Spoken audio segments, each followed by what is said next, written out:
25 years ago, when I first went to China as part of an Australian trade union delegation, I visited a factory in the special economic zones.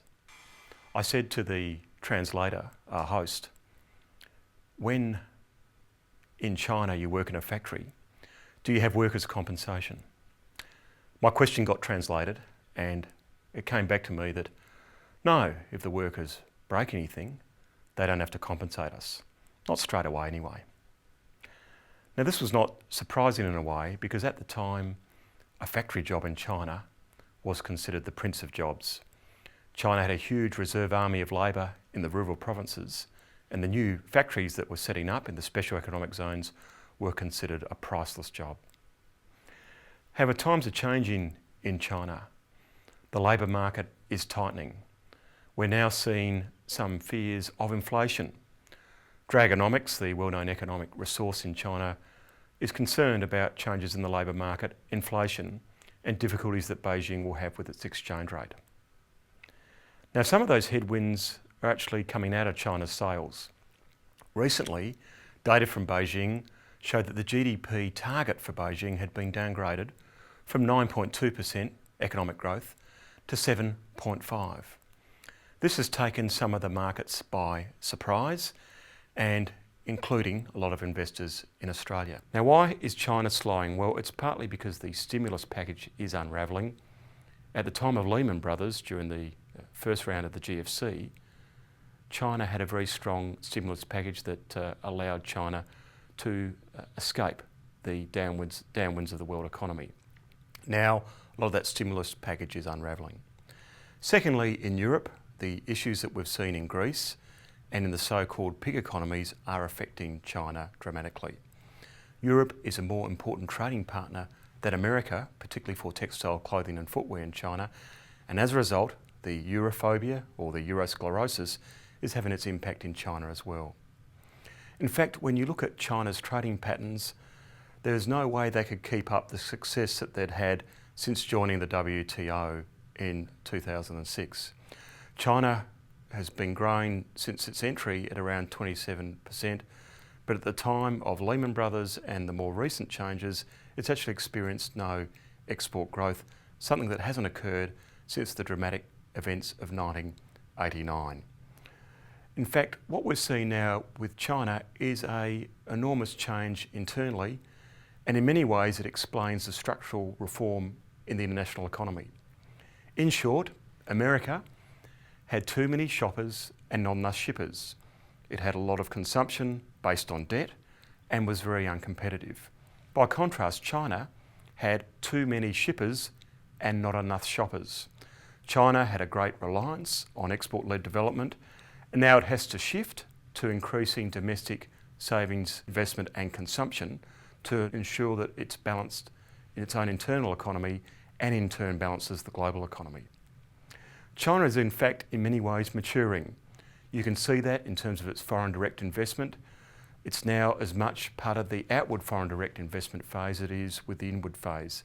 In fact, on a recent trip to South America, I met Chinese investors from the Caribbean coast of Cartagena in Colombia right down to Patagonia in Tierra del Fuego.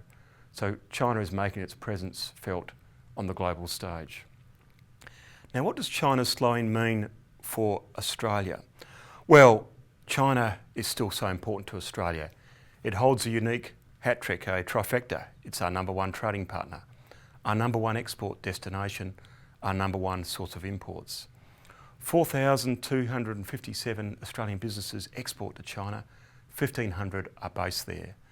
And in fact, when you look at Australia's business presence in China, it's not just Gina Rinehart or Clive Palmer, Rio Tinto or BHP Billiton. It's many small and medium-sized enterprises who are now more likely to go to China and the ASEAN states than they are to go to Europe or North America. Secondly, despite the slowing in China, the long-term trends are very, very strong for Australia. The urbanisation trends for China and indeed India means there's great demand for coal, iron ore, LNG, and in the words of cold chisel legend Jimmy Barnes, we're shipping steel right across China.